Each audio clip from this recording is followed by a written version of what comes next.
Today I'm speaking to Surinder. She's got a company that sells Punjabi spices and does Punjabi teaching courses. She's doing around £60,000 per year. Really, that's profitable job territory and not usually the type of show that we have here on the podcast. But I've got a great idea of how she could explode the growth of this business. Will she take our advice? Take a listen. JB, welcome back to the podcast. This is the big show that helps entrepreneurs and business owners soar to success. Absolutely. Do you want to say hello to everyone else as well? Hello, everyone else. This has become your new thing of just saying hello to me. I'm here. Well, it's because we've removed the jingles, which I'm sad about, but they sort of taken me off piece. It's knocked you, hasn't it? It's knocked your confidence, if anything. You're half we used the man to you come used to in, be. like you think if you're a big singer and you have your big hits, that music gets you going, doesn't it? And now it's just... So when Bublé used to start with a dun, dun, dun, dun, dun. Exactly for that whole tour, you're like, oh, yes, come on, it's Bublé time. Why was that? I mean, I know he's big, but he is just fantastic, isn't he? Because he's a man of the people, isn't he? His little juddery electric dance. Have you ever seen him live? No, but I'd go and see him live. I've seen him twice. He's unbelievable. If them tickets come up ever, can you let me just get them and I'll give you the money? I want to go see him, Billy Joel. What do you think on Billy Joel? Yeah, I like Billy Joel. Would you go Billy Joel? But Michael Bublé is, good. I've seen Robbie Williams live. He's great. Yeah. He's an entertainer, He is an entertainer. But wow, that's a segue that no one's expecting and or wanting on an entrepreneurship podcast. But we're not here to talk about Bublé. We're here to talk about Surinder's business. Something equally tasty, pure Punjab. Pure Punjab. What is it, JB? Well, it's all things to all people. No, it's a three-way thing at the moment. So I've had a pre-chat to Surinder a minute ago. So they do weddings and events, they do meal kits, and they do workshops. But this could be a very interesting conversation, and this might come up. There's a lot of foodie workshop people on the pod, we have, haven't we, recently? But Surinder has been full-time parent, primary caregiver, etc., to all of her kids. Yeah. She is the epitome of someone with the entrepreneurial spirit. Yeah. She said, we used to buy a buy-to-let, we'd live in it, we'd do it up. Not sure if you're allowed to do that for mortgage purposes, but anyway, whatever the story is. So they'd do it up, then they'd move on, then they'd rent that property out, and she'd just buy more property. And now the kids have gone off to university, so she doesn't need to do that. She also runs, or did run, a post office as well, and she's doing all the food stuff as well. But she said, I think I've got a little bit stuck in the working, like the job being on the side thing. Too many revenue streams. And I think also primary, consideration being a full-time brilliant parent. She now doesn't have the kids to look after. Do you know what? Lots of people think this of me. They go, how are you doing all these things? Well, it's E plus M equals S, which is entrepreneurship plus management equals success. Yeah. And lots of the time, it's either too much management, therefore not enough entrepreneurship, or too much entrepreneurship without the management put in place. Do you feel that's a case here? I think it could be. And I think it's Surinder and one of her daughters who are pretty much trying to hold the whole thing together. So they've got events and weddings, meal kits and workshops. So they've got like 3 different bits to it. They're still doing the manufacturing of the meal kits in-house. So they are literally like hands-on operational entrepreneurs. And she said in the pre-chat chat, she's really looking to take things to the next level. Not she entrepreneurs, believes operators rather, yeah. So she's looking to outsource production, and she thinks that she needs an investor or a partner who has got expertise in scaling and outsourcing of production. That's going to take it to the next level. So says she. But what an investor's looking for primarily is management. Yes. So if I was going to invest in this, I want to meet the manager who's going to be looking after this day to day with no other distractions. Yeah. I want to see the numbers. Where's it going to go? And who's the person that's going to do the delivery? Yeah. That's an investor's primary focus. Then it's, is the profitability here? Yeah. Or even if they're looking at the profitability and the numbers first, it's like, who's going to deliver it? Well, at the moment, it would be Surinder delivering all of it. Well, then it would worry me. I'll go, but what about all this other stuff going on? Yeah. So the challenges, so they're doing, it's been going 10 to 20 years. Now, one of our listeners who likes specificity is going to be absolutely fuming that we've allowed 10 to 20 years, but we'll find out the exact number of years from Surinder shortly. Quickly ask her now, because we might forget. Surinder, how long have you been operating this business? Okay, thank you. We'll come back to you shortly. So 2010, so that was 15 years ago. Was she very quiet for you, by the way? She was, yeah. I think she's just very gently spoken. Okay. We used to crash shouters on this podcast, aren't we? Could have a little more of a calm vibe this afternoon. Calm vibe. So yeah, 15 years have been going. They're doing estimated monthly revenue of £5,000 to £6,000, 2 team members. Biggest challenge, they say go big or go home. So it was go big or go homeless. I said my home, which also housed our bootstrap business, started in that kitchen, Airbnb for 6 months with 9 storage units running the business. I bought my own closed down pub / country inn as a HQ for pure Punjabi, and for it to provide the B&B needed for our workshops, customers, for it to become a hosting and experience venue in its own right, and also to become our home. Biggest challenge is making it all pull together. Oh, right. So they bought an old pub / country inn and they're operating the whole thing out of there. Okay, so that's where the weddings and events must come in. Second biggest challenge, focusing on PP growth, pure Punjabi, while still turning around, refurbishing, repairing, reinventing the loss-making empty building, restructuring pure Punjabi to separate and source an equity investor in the meal kit and balance family life, now 2 to 3 years in of a 5 to 6 year plan.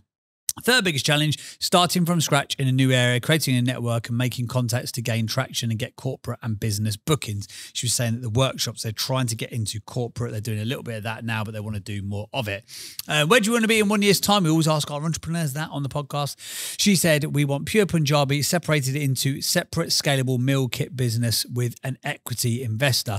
Cookery workshops are already established for domestic, but we want to have expanded into an online offering so it becomes more established for corporate and team building events.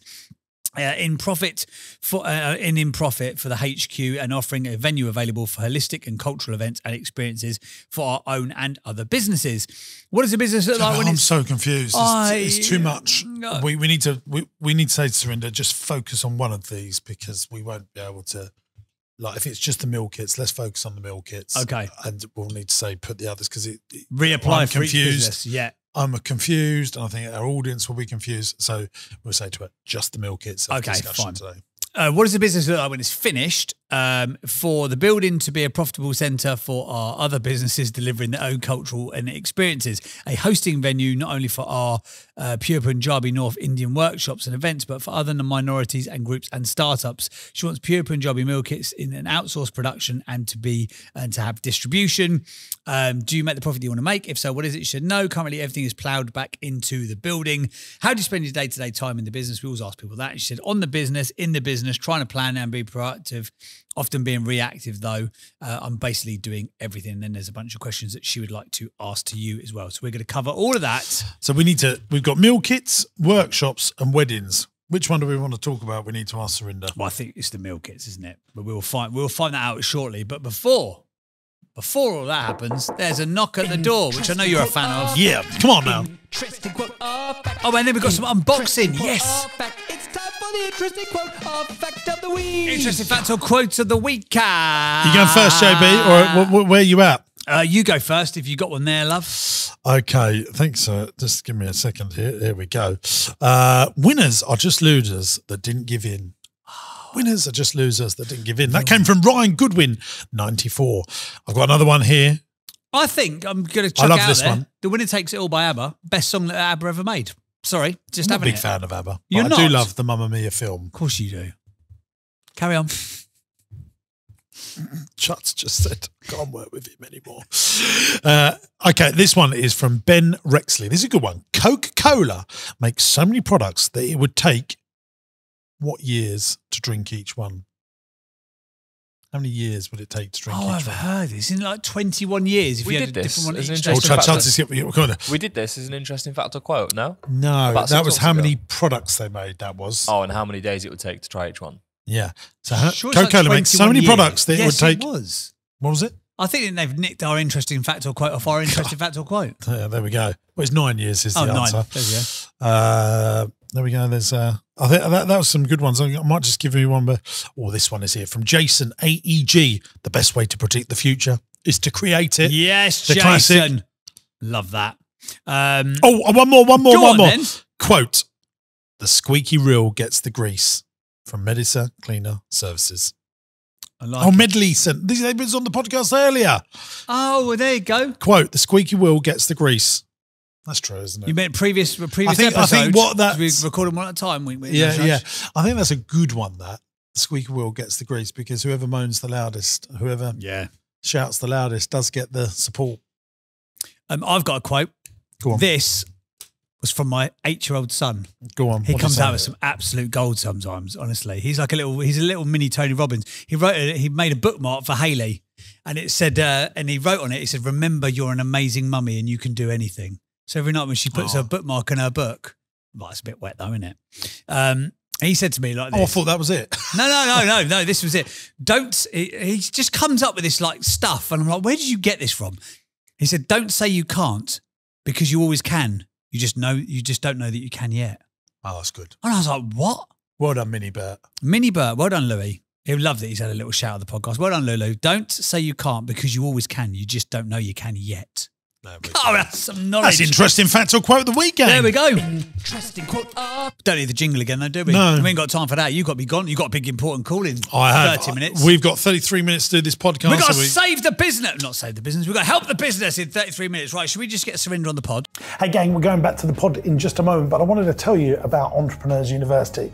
This is a platform that I've created for entrepreneurs and business owners that are serious about growth. There's 100 video lessons from me on everything in business, raising finance, buying companies, property investment, and everything in between. Attached to each video is a downloadable PDF that goes into more detail about what we've learned in the video. It goes one step further than that, because I've also put stuff that you won't get anywhere else onto Entrepreneurs University. The lessons go into way more detail, but not just that. You're going to get my business plans, my spreadsheets, and all the files that I use to drive the KPIs in my business.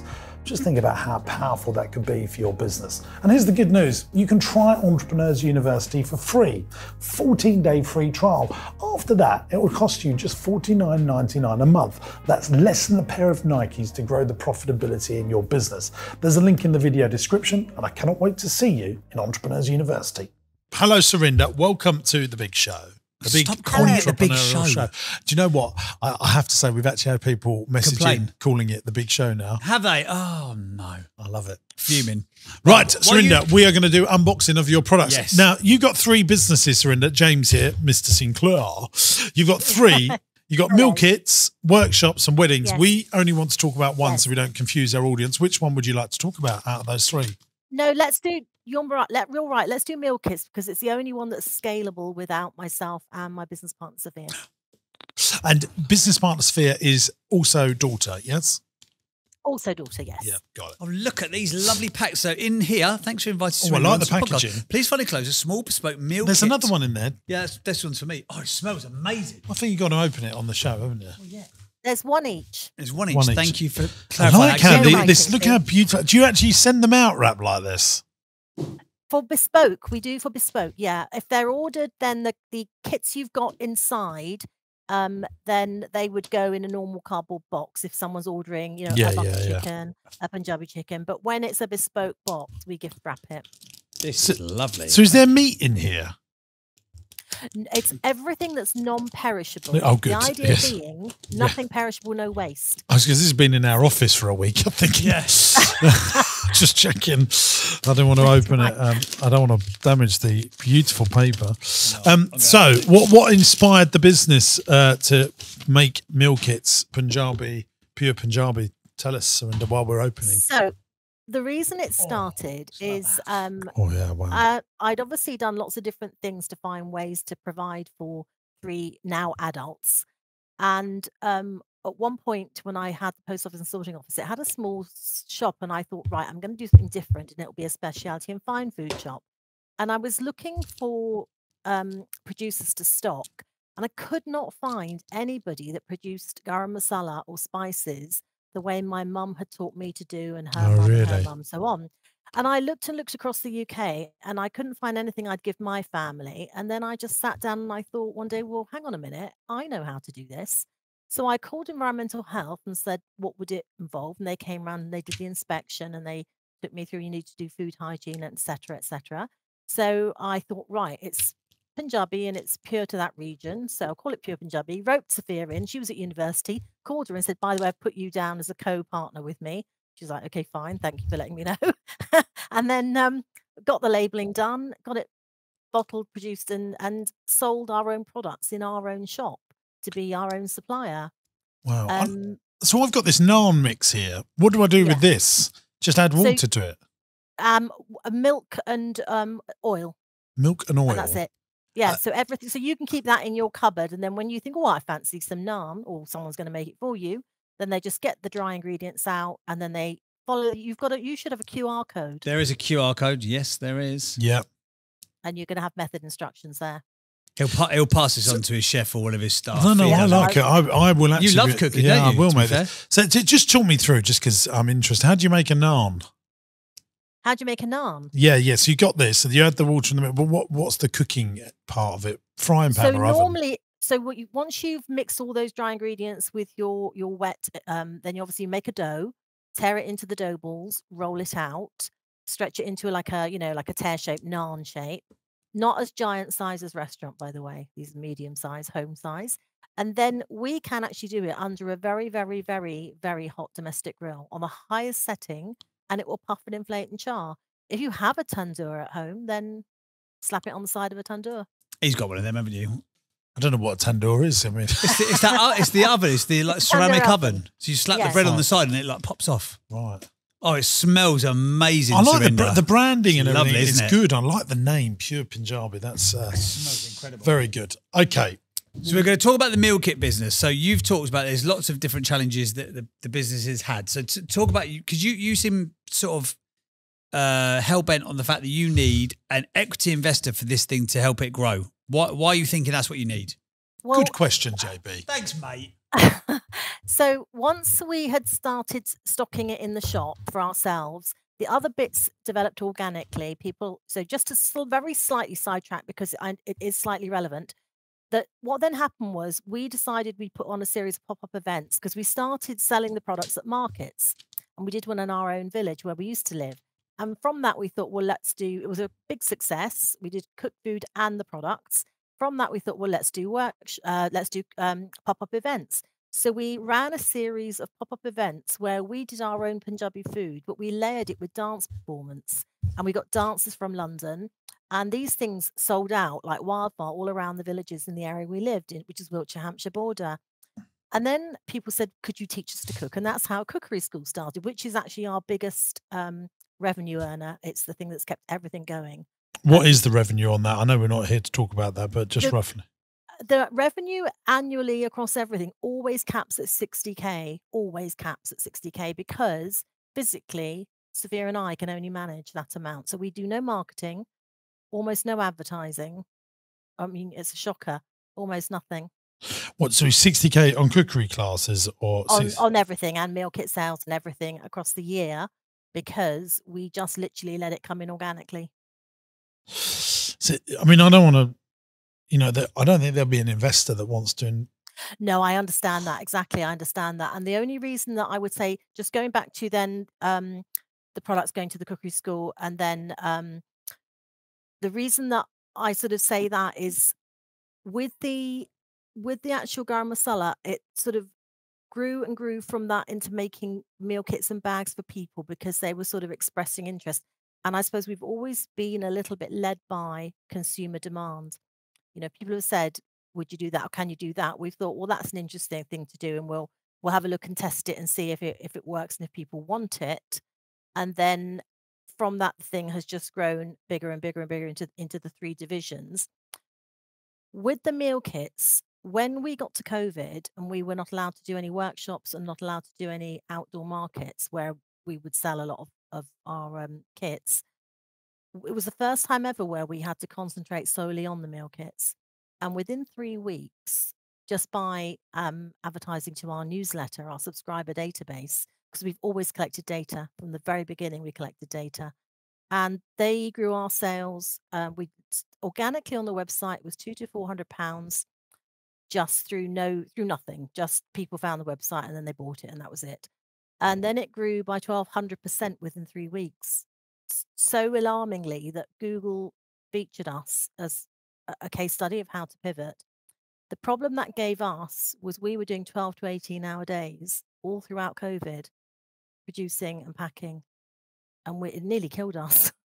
So I completely understand what you say about an investor is going to want to see a manager in there, and they're going to want to see the sales.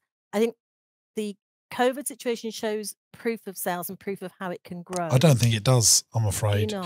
Surinder, because making money in COVID was easy as pie. And what that COVID economy is not the economy that we have today. And my Yeah. business is a testament to that. I mean, running Marsh Farm and my hospitality and leisure business, people had plenty of money. They were bored. The government were giving them loads of money. They were spending money like nothing. And hey ho, we got inflation. So you need to be able to replicate that now and Yes. prove that now. Yeah. And then, yes, it would be great. I mean, selling in all of my businesses is much harder today than in COVID times. Yeah. In fact, an ongoing joke with my senior leadership team is, God, it'd be nice to be trading in COVID again when it was easy. Mm. So no, I Yeah. don't think it's comparable at all whatsoever. Yeah, fair point. I suppose the reason I sort of look at it from the other side is that we'd never been able to focus on just on that one side. But I'm And but what's the most money? You know, so the 60,000, like the meal kits on their own are 20,000, are they then? And 20,000. so probably an average order on a meal kit is probably somewhere between 20 and 50, 60 pounds. An average order on a workshop is somewhere between 200 to 400 pounds. So one purchase on a workshop's 200 to 400. A purchase on a meal kit is somewhere between 20 and 60. See, if I was you, I would, follow one That's why we course keep turning until to the work. successful. Like, give yourself back some time. If you're getting, meal kits are bloody hard work. Even if you look at some of the big customers that people that are doing this in broad sense, like the Gustos and the HelloFresh, they're doing incredible volume, and some of them are not even making any money. It's publicly, they're doing No. millions of revenue and not Gusto making. ran at a loss for a decade, didn't they? I think. Do you really want to be part of that gang? I'm not so sure. And it can be seen as a distraction. So why don't you just do the classes and help yourself to more free We do. 400s? No, we do. I mean, Olive Magazine named us as a top 8 UK Indian cookery course. And Yeah, but what I'm trying to say is just why are you All I'm saying doing is the that meal helped kits? us. Just get rid of it because you're not making any money out of it, are you? Is it an ego play? I don't know. I think the product, because it started with the garam masala as a product. So I think that was one aspect of it. To be honest, we are looking at slightly changing and maybe see what your take might be on this idea then. Because for many years, people asked us, would we write a cookery book? And we always said no. And then recent developments and reasons have made us change our mind. And one of the reasons on a conflict with the meal kits, of course, is that you get a method instruction, but not really a recipe. Because, of course, if you give the recipes, then I'm just going it's to gonna say, let- Surinder, like making books, if you're not famous, it's near on impossible. I mean, I sell. I know, but what I mean is a book would replace it. What I mean is a book would replace. So, for example, if you're saying just get rid of it, what I'm saying is a book would be, well, in that case, if you want. I think it's a Rustic big and his. distraction. It would take a long time to get a book. I've wrote 4 of them. I don't find them easy to do. It's written, James. I've written it. Oh, fine. Okay, well, yeah, but then so you got to print them all. You put a load of money into stock. Will you sell loads of them? I mean, well, I would, if you really want to do that stuff, just make 10 YouTube videos, and you would get views straight away, and that would drive people to come to your cookery classes.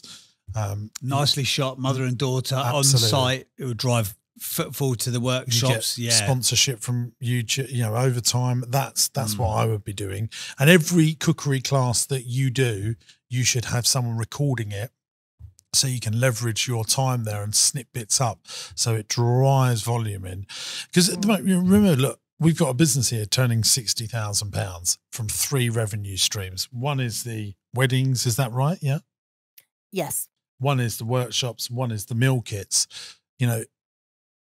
That's quite small beer, and I mean that completely respectfully.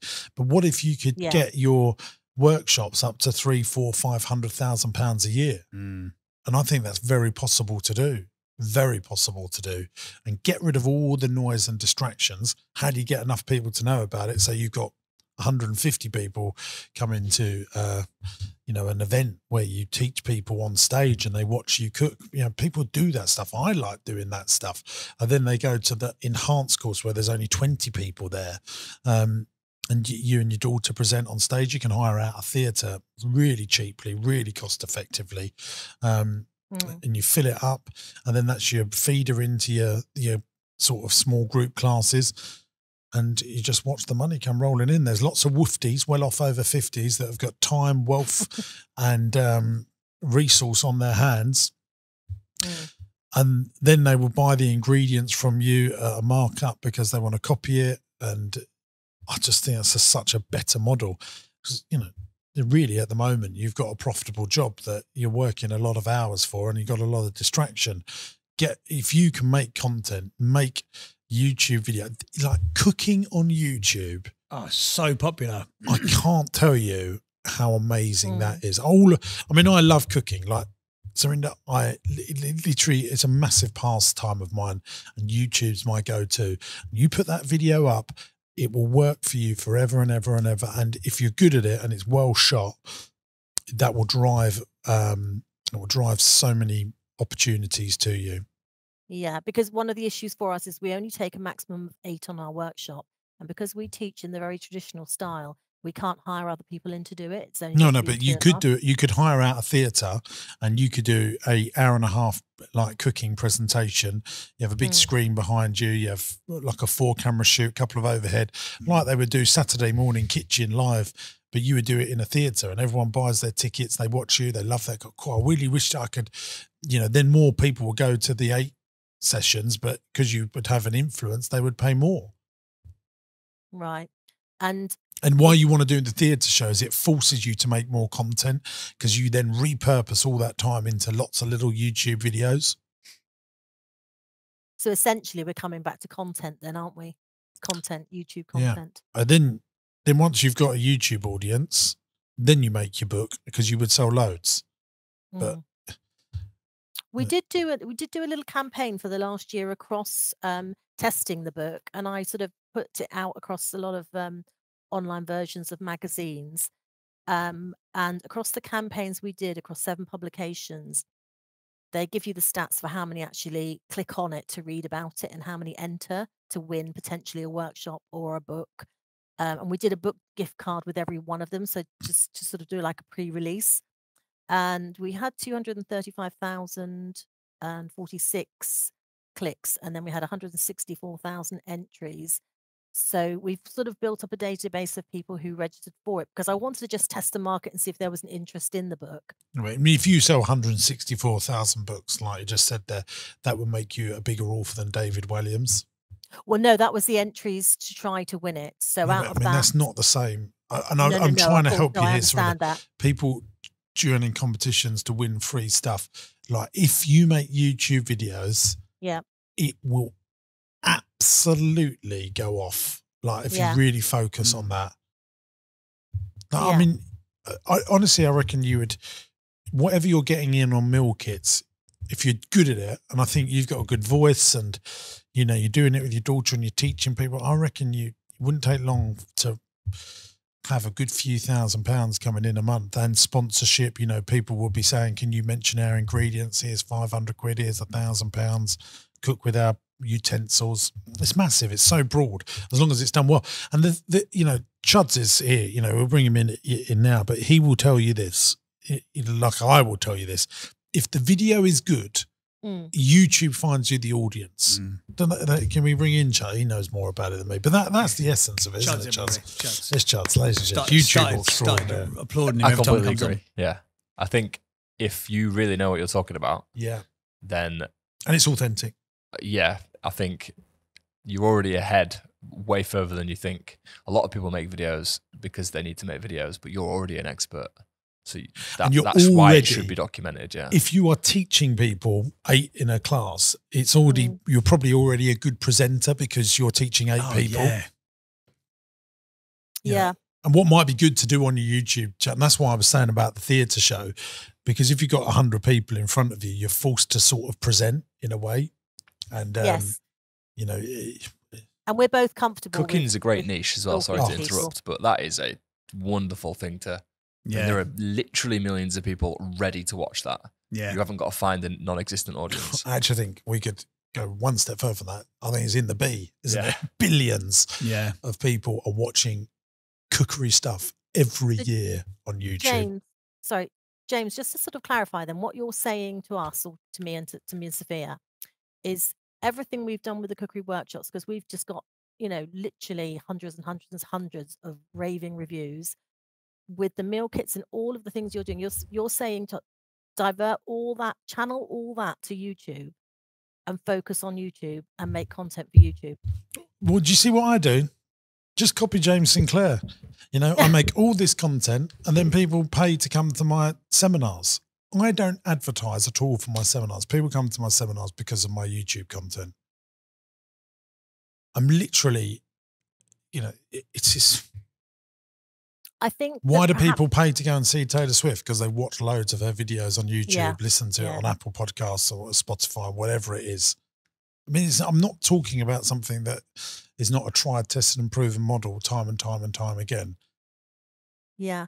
We were approached a couple of months ago about having a TV show on... Oh, don't worry about it. No one cares about TV anymore. No one's watching it. About that. No one's watching it. Apple Stop TV the distractions. Too many distractions. Okay. Just make the YouTube videos. If you get really good on YouTube, you'll have everyone on TV wanting to get you on.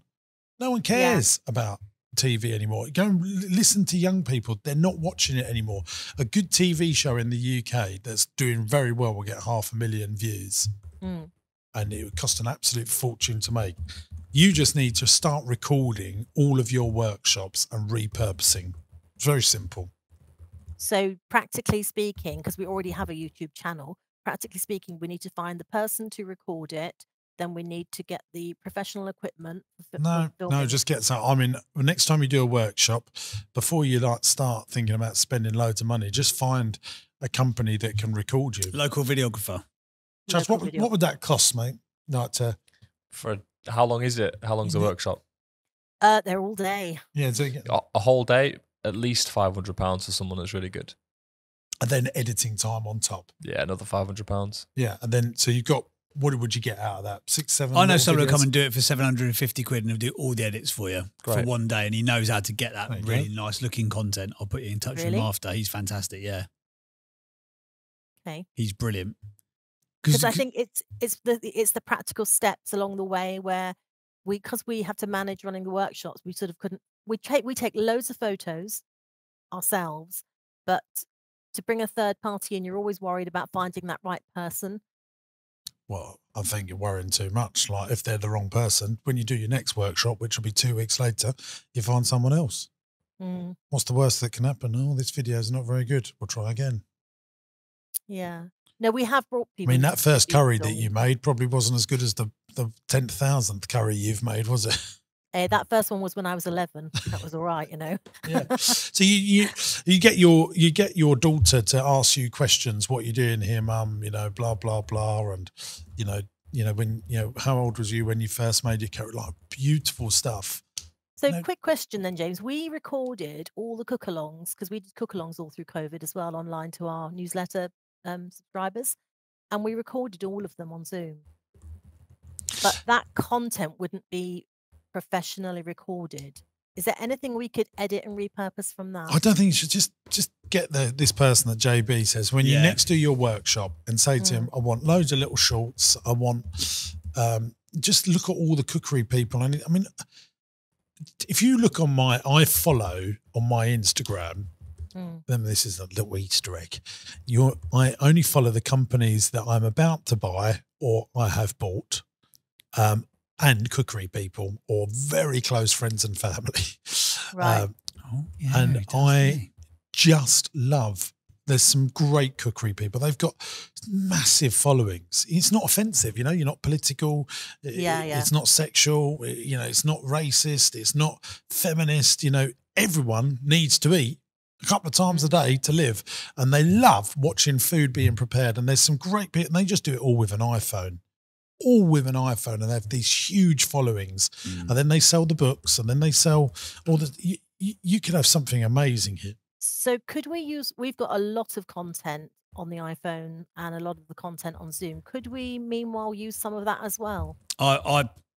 Jimbo's gave an opinion on this. I don't think so, because there's so much good quality content out there. It has to look polished these days. The stuff that's on your YouTube channel right now, and I'm saying this in the nicest way possible, it's just not polished enough. Like it would not make you want to click It needs good It needs to be thumbnails. Instagram and yeah. YouTube. It needs Chuds in. Chuds is in. it needs to be made with YouTube first. It needs to be a YouTube video, not something that was filmed previously that's turned into a YouTube video. So what I mean by that is you really need to think about the title and the thumbnail and the story that's being told. So I don't know what that would be because I'm not a huge cook. I don't know what that would look like, but I'm sure if you spent an hour on YouTube looking at the most viewed curry making videos, you could steal some ideas. And obviously you're going to know exactly what you're talking about. And you make XYZ in 10 minutes for under £5. Like that right there is a video with 100,000 views. Or how to feed a family of 4 with this meal, XYZ proven.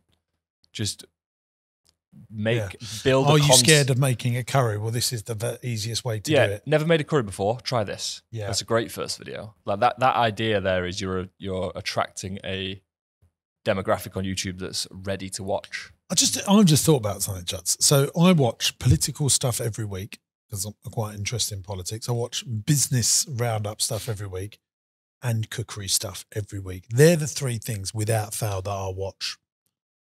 I think if you're good at cooking, because it's just so broad, isn't it? Yeah. You've just got to figure out the concept and how to package it a little bit. So look at some interesting YouTube titles and stuff. So start getting used to what makes you click and what looks interesting. Yeah. And just another question then. I mean, I'm quite open to what you're suggesting because I know that obviously we need to sort of make the changes now that we need to make. But one of the things we'd wanted to do initially with our meal kits was we always had digital method instructions, and then we've sort of updated that. And then obviously now you've got a QR code. And what we'd always wanted to do was make professional video so that when someone's butter chicken kit arrived, there would be a video on YouTube they could go to, which would show Sophia and I, or making the kit, so that they would have a YouTube video method instruction. That's a great idea. I was going to say, would you say no to that, or because that's a way of doing that and dovetailing in? But it's better to say today we're going to make a XYZ curry. If you've got one of our meal kits, this is the one we're making today, so it meets everyone. Yeah, and if you don't have it, just watch. Like Chad said, like YouTube first. That's. I mean, it's so frustrating. Like if I had your obvious talent and that mother-daughter thing, because if you just watch cookery shows and just recreate it, it's like, and I think must what's be really 10 unusual, cookery shows in the UK still being made. And even some of the like Alan Titchmarsh's on a Sunday thing, whatever he does, he's got a cooking segment on the thing. Good Morning Britain has a bloody cooking segment on every single show. People love it. It's every Saturday and every Sunday, isn't it? It surprises me. Well, and Monday to Friday as well, because people, they it's so accessible for everyone and affordable for everyone, because I could go make a chicken curry out. I need to get £8 together to cook it's good. And then you will sell loads of everything will then work. You don't want to be 60,000 revenues, just not enough, is it? Once you got your cost of sales. And I mean, obviously, because I've made money really through property, and we owe nothing. The business, we owe nothing to anybody. So it's not like we've founded a business and we owe hundreds of thousands to anybody. We don't owe anything. So financially, we're fine, but it's not generating what it should be generating. But going back to the YouTube, because it's kind of making me get back on track with the original idea we wanted, which was to have professional videos on YouTube where, like you say, you've got those kits that both of you have now got, that you would go straight to YouTube it would give you a link or however it would be done. And you would think, right, I'm going to make this one now. Let me take it home and open it up and then go to YouTube, and you would see step by step making a butter chicken along with you. And you could pause it. So that was our original idea, and we lost that somehow I think probably because of finding someone to do that, and probably the cost. So there's loads of people that can edit and make videos. I mean, for a few £1,000s, you could have a really good little collection of stuff by just repurposing one of your workshops. Good. Right, let's do questions because I'm conscious of time running out here. Yeah. Okay. So question number one was, question I like to ask James, not only how to find and build a team, but how do I fund and build a core team? I don't think you really need a core team if you're going to just outsource I'm not a person that likes outsourcing and stuff. I think you prove the concept by paying a couple of grand to some videographers to make you some videos. If that starts going well, then you employ that in-house and you become a content creation business that then all that content, it is so obvious to me. That could do that for this company, couldn't it? It's filmed on site at a B&B. It's a beautiful looking venue. It's very authentic. It's a mother and daughter. They clearly know what they're doing. There's the kits that you could sell vicariously. You could then have guest other Punjabi chefs on and you make something together. Yeah. It could be huge. That was one of our ideas, was to have guest chefs and guest people doing workshops here as well, making use of the space. And then, if you then get hundreds of thousands of YouTube subscribers selling books and these meal kits, it would just be so easy. And then you'd be able to sell with a margin as well, rather than selling them, you'd be able to put 10 quid on everything so that, affording a team becomes easy. Right, next question, JB. Question number 2, how to successfully separate, grow and manage 4 businesses. I think we've covered that as well, haven't we? Should we swerve that one as well then? Question number 3, marketing and leads is a constant struggle. Do you outsource or are you... Content marketing, we've answered that as well. YouTube, literally, Surinder, YouTube could change your life. No, I completely understand what you're saying, and actually, all my issues you've brought into one place, haven't you? They've all come into. You're saying YouTube. What a legacy as well, like you'll be really proud, because I'm very proud of. I know Chuds is a street photographer and he's got a street photography channel. Like once you build up a catalogue of content, it's a real achievement, achievement. Chuds is a prime example of what's possible with YouTube as well, isn't it? Because Chuds is right. You've done a couple of photo books, haven't you? Yep. But you didn't do them first, did you, baby? No, I've only done that because I've got an audience. So there's people literally wanting to give me money. So it's like, okay. I bought 2 of them. Cool. Coffee table books didn't even have 2 coffee tables. I'm buying 2. Just buying 2. Straight up buying 2. But that's the way to. You've got to build an audience first and then give them something to buy. You'll try to do it the other way around. But the magic is YouTube will build the audience for you if your videos are good. Yeah. And if you're not getting the views, your videos are not good enough. Yeah. And it's that simple, isn't it, Chuds? Yep, definitely. It's great. It's brilliantly savage. Chuds and I, we know people, or we've watched like content creator channels where they've started from scratch on their first video's done very well because the algorithm knows that it's good video, doesn't it? They know it's so intelligent. They know exactly what to do because obviously they've done it 1,000 times before and then they've set up like an anonymous channel. And their first video's got 1 million views. Yeah, it's like, told you. Yeah. And to be quite honest, even if we didn't have the subscribers on YouTube yet, although we have the channel, even if we didn't have all that set up and ready, we've actually got all our meal kit subscribers where we could actually email them on the newsletter and say, right, butter chicken, Punjabi chicken, and say mango chicken. Those 3 are now instructions on YouTube only. Yeah, but that doesn't work, by the way. I know that everyone thinks that because I've got a massive email database and we send them out an email saying we've produced a new video, go and watch it. No, it doesn't happen like that. It's just put the video up. It's very good. YouTube will always outrank your existing audience. Oh yeah, no, what I meant, James, was that even in the interim, while we wait for that to happen and we wait to be able to produce more and more content, we can still convert all our method instruction delivery system into the videos anyway and have them uploaded so that it kills 2 birds with 1 stone. If just be very careful with the quality of those videos though. This has got to because I mean professionally edited. Yeah, we could start with that, couldn't we? Food has to. You have to sell it through the screen, which is really hard to do with foods. But you have to make them want to eat it with their eyes first, which is a weird phrase. But it's really food content is a tough old game. Next one. Anything else? No, that's it. That was all 3. Surinder, thank you for being on the podcast. You've got to have a content first strategy. Yes. I really, really do think that would be just game changing for you. Thanks for being on.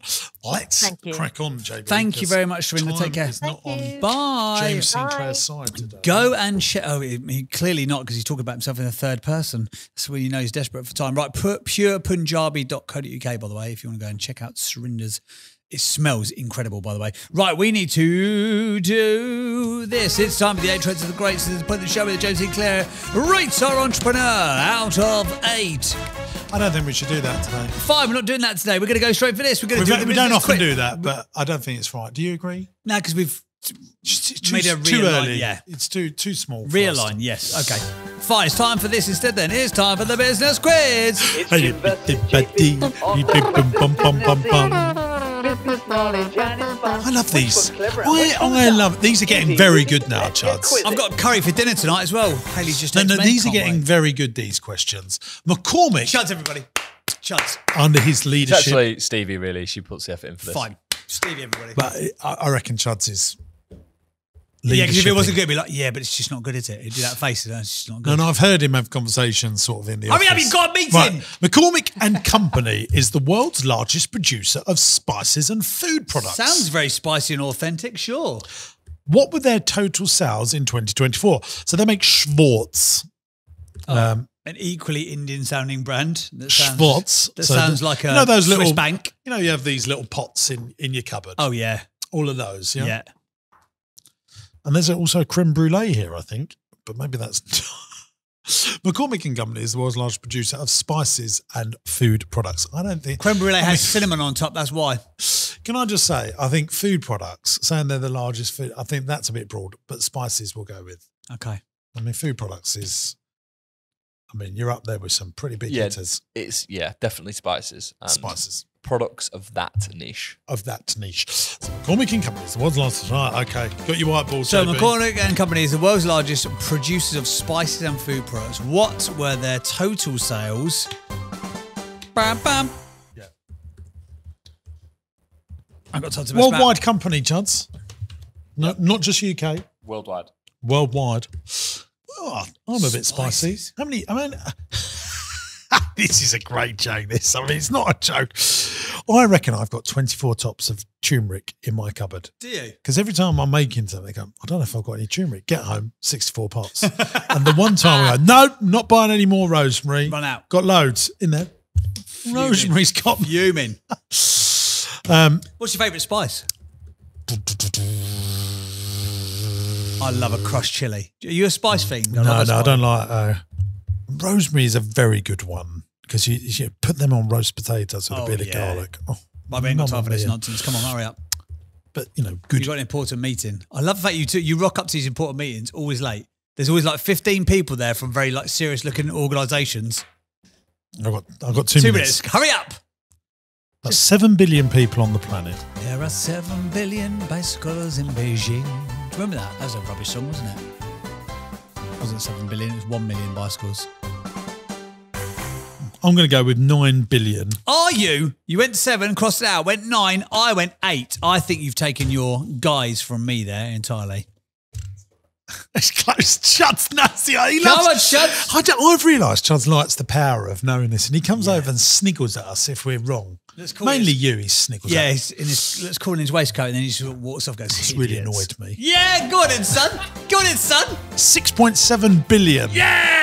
That's on average. Yeah. Everyone on this planet is spending about 90 pence on spices a year. Selling over How many spices 300. have you got Oh, in no, your- hang on a second. This is just them. This is just their sales. It's not the global spices. This is just this company. It's a massive company.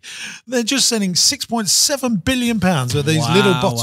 That's a lot of spicy stuff, man. Selling over 300 products, including Frank's Red Hot and Schwartz. Sales breakdown, 72% from America.